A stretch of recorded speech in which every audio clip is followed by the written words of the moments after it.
이제 그러면은 7.2장에서 기본적인 얘기를 했고요. 각각의 동력들을 어떻게 정의를 하는지 그 내용들을 좀 설명을 할 거예요. 그렇게 오래 걸리지는 않을 것 같긴 한데 네. 가능한 오늘 내로 7장을 끝내는 걸 목표로 하고 있습니다. 이제 처음에 엔진이 되는 동력이 얼마가 되냐라는 거 먼저 시작을 할 거예요. 근데 그건 아까 얘기했듯이 연력학 문제라서 뭐 제일 간단하게 생각하자면 이런 거겠죠. 초당 연료 소모량 곱하기 뭐 연료가 갖는 열량. 그러면 될 거 아니에요? 여기다 쓸까요?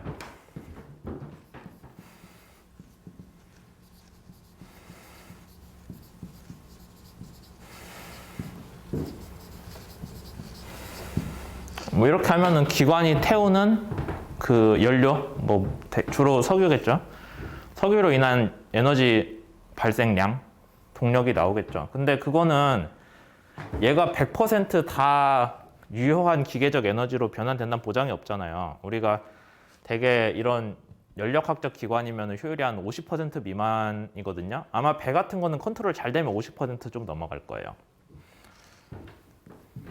그러니까 얘가 그대로 저 프로펠러 축을 돌리는 데 들어가는 게 아니라 여기서 일부는 배기가스 에너지, 뭐 일부는 엔진 내부 마찰 뭐 등등으로 많이 날아갑니다. 낭비가 많이 되고 얘를 남은 것들을 어쨌든 유효한 기계적인 일을 어떻게 우리가 알까라는 거에 대해서 두 가지 아이디어가 있는데 하나는 피스톤이 오르락내리락 하면은 피스톤이 움직이는 실린더가 있고요. 안에 피스톤이 최대한 올라갔을 때가 있습니다. 여기 축 따라서 오르락내리락 하잖아요. 그 다음에 피스톤이 최대한 아래로 내려갔을 때가 있어요. 이거 뭐 아는 사람도 있고 처음 듣는 사람도 있을 텐데 안에가 연소실이에요. 그러면 피스톤이 한번 오르락내리락 하면은 피스톤이 밀어내는 공기의 양은 이만큼이잖아요.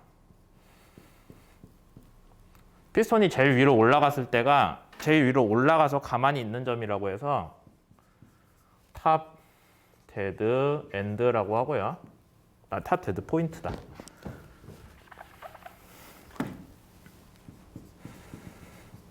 한글로는 위에 가서 죽은 점이라고 해서 상사점이라고 하거든요. TDP라고 쓸 거야 아마. TDP 맞나?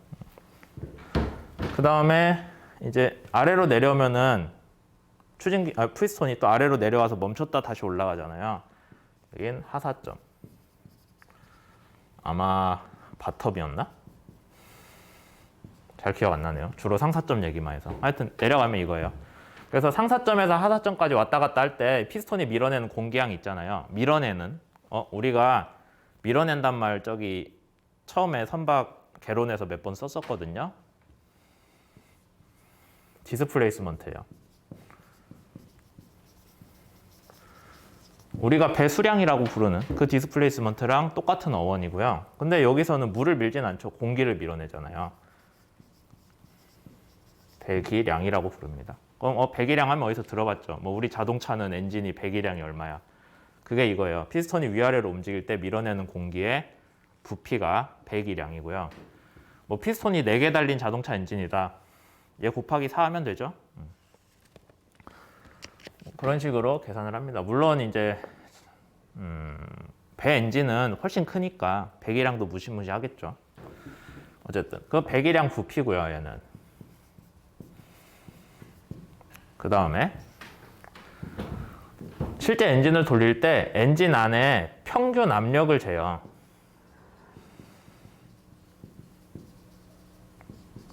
평균 압력을 계측을 합니다. 그럼 평균 압력은 얼마가 되나요?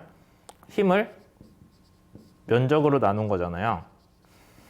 평균 압력. 그러니까 얘가 엔진 안에서 불이 막 빵하고 터졌을 때 당연히 압력 높아졌다가 피스톤 내려가면 압력 낮아졌다가 등등 있잖아요. 그러니까 그거에 대한 시간 평균을 내서 평균 압력을 구하고요. 거기다가 배기량이에요. 배수량이 아니라. 부피를 곱해줘요. 그럼 뭐가 나와요? 힘 면적 곱하기 부피 해주면은 힘 곱하기 길이가 되죠. 그래서 얘는 1이 됩니다. 그래서 연소실 안에 평균 압력을 알고요. 그 다음에 한 번 피스톤이 오르락내리락 할 때 밀어낸 배기량을 알면은 우리가 얘가 한 번 피스톤이 한 사이클 동안 한 일을 알아요. 그럼 이게 1초 동안 몇 번 하냐? 회전수죠. 회전수라는 게 뭐 각속도로 해야 되겠구나. 그러면은 레디안 퍼 초잖아요. 회전수라고 하면 좀 그런가? 회전 각속도라고 합시다. 아닌데? 미안. 이거는 1초에 몇 번 불이 탔냐니까 각속도가 아니라 그냥 횟수로 해야 돼요.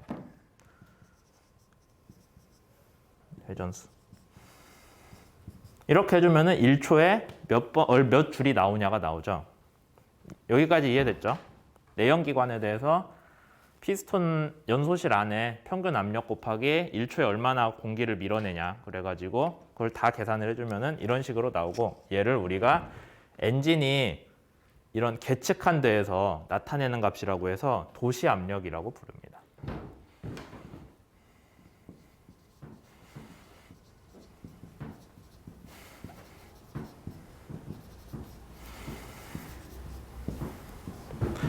이거를 도시 압력. 말 그대로 내부 압력 게이지가 보여주는 그 값에 대한 거라는 뜻이에요. 이게 우리 분야에서는 별로 안 중요한 값이긴 하거든요. 왜냐면은 저항 추진하는 사람들은 엔진을 그냥 카탈로그 상에서 선택을 하기 때문에 엔진 내부 설계에는 관심이 없어요. 근데 그래도 저항 추진하거나 이제 다음 학기 선박 종합 설계 할 때는 좀 알아둬야 뭔가 얘기를 할 수 있잖아요. 그래서 특별히 얘기를 하는 거고요.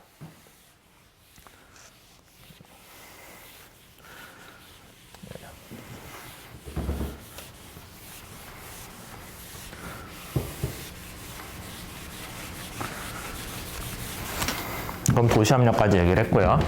그 다음에 이제 엔진을 다 만들면은 그 엔진 만든 데에서 성능 테스트를 합니다. 주로 이렇게 생겼거든요. 자동차 엔진도 비슷하게 생겼어요. 근데 안에 보면 이렇게 실린더들 들어있을 거고, 여기 축이 이제 크게 있겠죠. 그럼 그 축에다가 엔진을 다 만들면 이 축에다가 안에다 물통 안에다 선풍기를 넣고요. 이렇게 생겼어요. 그래서 얘를 열심히 돌리면은 이제 안에 이 선풍기가 붕붕붕 하고 돌면서 여기 물을 회전을 시키는데 뭐 물이 따로 할 일이 없잖아요. 온도만 올라가요. 그래서 전통적으로는 어떻게 했냐면은 엔진에다가 브레이크를 달고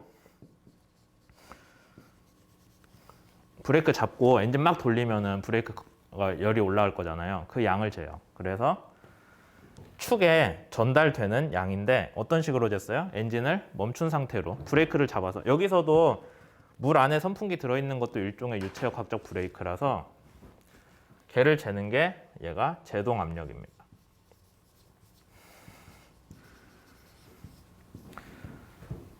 따로 재는 방법이야 하도 여러 가지가 있어서 딱히 어떤 식이다라고 할 수는 없는데, 이렇게 엔진을 실제로 장착하기 전에 엔진 자체가 축을 통해서 내는 그 동력을 제동 압력이 아니지, 제동 동력이죠. 동력이라고 하고, 여러분들이 뭐 자동차 같은 거 카탈로그 보면은 뭐 이 차는 출력이 몇 마력입니다. 마력이 동력, 잠깐만, 여기도 도시 압력이라고 썼네? 도시 동력이에요. 제가 무슨 정신인지. 여러분들이 자동차 같은 거 보면은 이 차는 몇 마력입니다 라고 하는 것도 그 엔진에서 나오는 출력 가지고 그냥 하는 거예요. 그게 실제 바퀴에 전달되는 거는 뭐 변속기든 뭐든 거쳐가지고 많이 까이거든요. 뭐 한 10%, 15% 그렇게. 그게 이제 바퀴에 전달되는 거고, 그냥 카탈로그상 동력은 이렇게 엔진 자체에서 내는 동력이 되고요. 여기는 제동 동력. 근데 이 제동 동력대로 추진기에 이제 실제 배에 달았을 때 그대로 돌아가냐라는 건 또 별개 문제잖아요. 제동 동력이 이거라고 해서 걔는 가만히 놔두고 혼자 쟀을 때고, 이게 축에 걸렸을 때는 또 모르잖아요. 그래서 축에 걸리는 동력을 따로 잽니다. 그거는 배에다가 실제 장착한 다음에 나오겠죠. 어떤 식으로 재냐면은 축이 이렇게 있으면 엔진에서, 여기가 엔진이에요. 엔진에 실제로는 회전을 하잖아요. 그럼 회전수 N을 알고 그 다음에 얘를 돌리는 토크를 이 축의 비틀림을 통해서 계측을 해요. 이런 식으로 비틀리겠죠. 원래는 이렇게 있던 애가. 그 비틀린 정도를 재가지고 이게 토크가 얼마가 걸리고 있구나라는 거를 알아서 2파이n이라고 하면 아까 제가 헷갈렸던 레디안/퍼 초로 나오는 각속도예요. 거기에다가 토크를 곱해주면은 얘도 동력 단위가 됩니다. 이해되죠? 그래서 실제 배에다가 달아서 축을 통해 전달되는 거.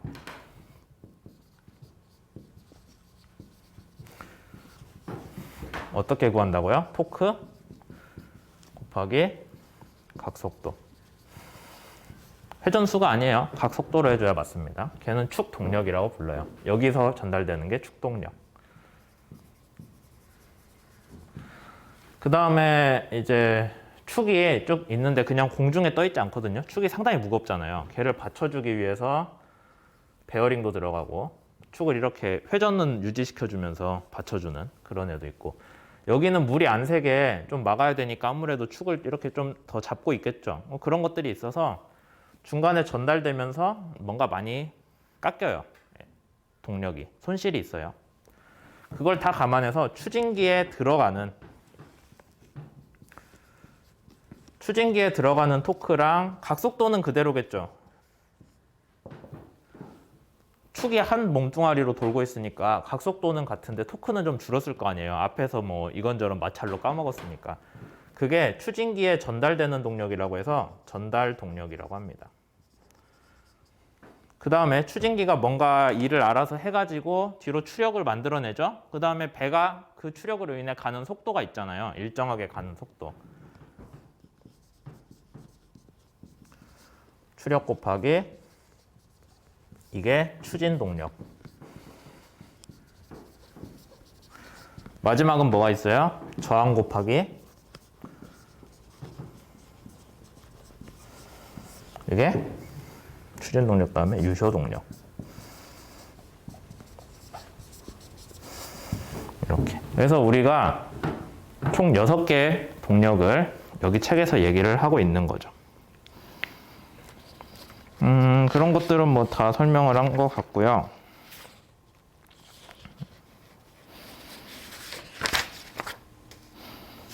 뭐 다 얘기한 것 같은데? 네. 그럼 뭐 조금 더 얘기를 하자면은, 그러면 최종적으로 우리는 뭐를 알고 싶냐? 제동 동력 아니면 축 동력, 엔진에서 나오는 동력이잖아요. 엔진에서 나오는 동력이 유효 동력까지 얼마나 깎이면서 가냐? 전달 효율이 얼마냐라는 거죠.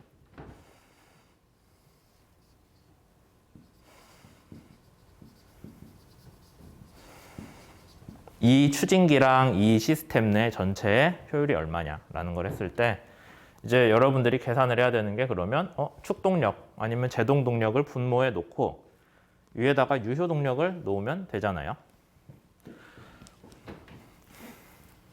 축 동력으로 합시다. 제동 동력은 좀 다르니까.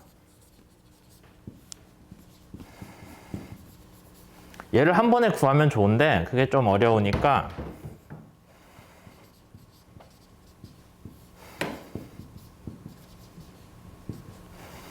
유효 다음에 뭐예요? 전달.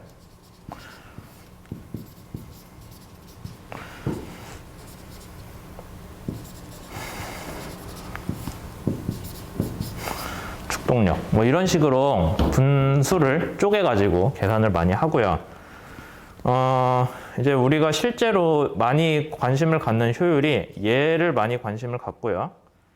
이거는 대개 그냥 99%에서 97% 정도 써요. 전달 과정이야 뭐 굳이 유체과 하는 사람이 신경 쓸 거 아니잖아요. 안에다가 설계를 어떻게 했냐인데, 그냥 축으로 바로 꽂고 축 길이가 짧으면은 한 99% 나오고요. 축 길이가 길거나 아니면은 축을 바로 못해서 여기에다가 엔진 놓고요. 여기에다 발전기 물리고 발전기에서 전선으로 가가지고 여기에다 모터 다는 경우 있거든요. 그럴 때는 효율이 좀 낮아지겠죠. 뭐 그런 것들이 있습니다. 하여튼 얘는 정해져 있고요. 전달 동력 분의 추진 동력으로 나오는 게 얘가 추진기 효율이 되겠죠. 추진기 자체의 효율. 그 다음에 추진 동력과 유효 동력의 비율은 추진기와 선체의 상호작용이 돼요.